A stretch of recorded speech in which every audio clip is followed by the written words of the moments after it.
തൃശൂർ അതിരപ്പള്ളി മലക്കപ്പാറ റോഡിൽ വാഹനങ്ങൾക്ക് നേരെ കാട്ടാനയുടെ ആക്രമണം ഉണ്ടായി. കബാലി എന്ന് വിളിക്കുന്ന കാട്ടാന കാറുകൾ ആക്രമിച്ചു. 2 കാറുകൾ ആക്രമിച്ച് തകർത്തു. ആ ദൃശ്യം ആദ്യം ഒന്ന് നമുക്ക് കാണാം.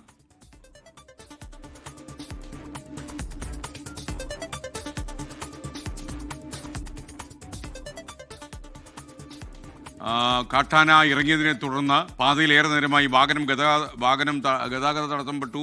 വാഹന ഗതാഗതം നേരെ നടന്നില്ല എന്നൊക്കെ പറയുന്നു.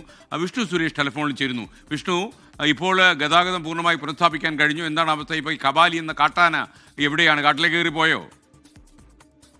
ആന ഇപ്പോഴും കയറിപ്പോയിട്ടില്ല. അവിടെ തമ്പടിച്ച് നിൽക്കുകയാണെന്നാണ് ലഭ്യമാകുന്ന വിവരം. അവിടെ റേഞ്ചിന്റെ പ്രശ്നമുണ്ട്, അതുകൊണ്ട് തന്നെ ഉദ്യോഗസ്ഥരെ ബന്ധപ്പെടാനുള്ള പ്രശ്നമുണ്ട്. അവിടെ നിന്ന് ഒരു ഘട്ടത്തിൽ റേഞ്ച് കിട്ടുന്നത് മാത്രമാണ് അവർ നമ്മളെ ഫോൺ വിളിച്ച് കാര്യങ്ങൾ പറയുന്നത്.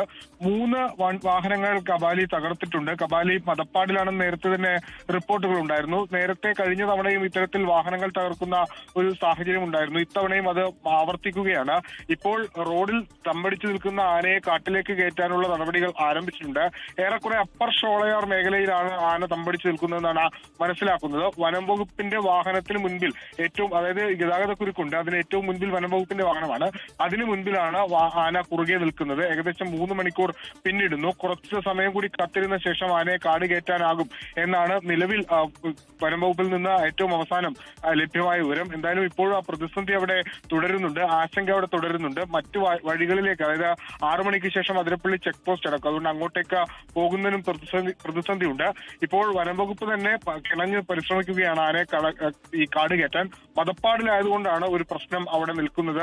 ഇത്ര അഗ്രസീവായി ആന മാറാനുള്ള പ്രധാനപ്പെട്ട കാര്യം ഈ മദപ്പാട് തന്നെയാണ്. 3 വാഹനങ്ങളാണ് ഇതിനോടകം തന്നെ കുത്തിമറിച്ചിട്ടത്. വൈകിട്ടോടുകൂടിയായിരുന്നു ഈ സംഭവങ്ങൾ തുടങ്ങിയത്. അതിപ്പോഴും അവിടെ ഈ തമ്പടിച്ച് നിൽക്കുന്നു. ഇപ്പോൾ അക്രമ സ്വഭാവം ഒരൽപ്പം കുറഞ്ഞിട്ടുണ്ടെങ്കിൽ പോലും വഴിയിൽ നിന്ന് പോകാത്തതാണ് ഈ പ്രശ്നങ്ങൾക്ക് ഒരു ആശങ്കയായി തുടരുന്നത്.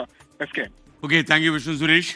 ലോകത്തെവിടെയായാലും ഏത് സമയത്തും 24 വാർത്തകളും ഓഗ്മെന്റഡ് റിയാലിറ്റി പാക്കേജുകളും എക്സ്പ്ലെയിനറുകളും വിശദമായി കാണാൻ ഞങ്ങളുടെ യൂട്യൂബ് ചാനൽ നിങ്ങൾക്ക് സബ്സ്ക്രൈബ് ചെയ്യാം.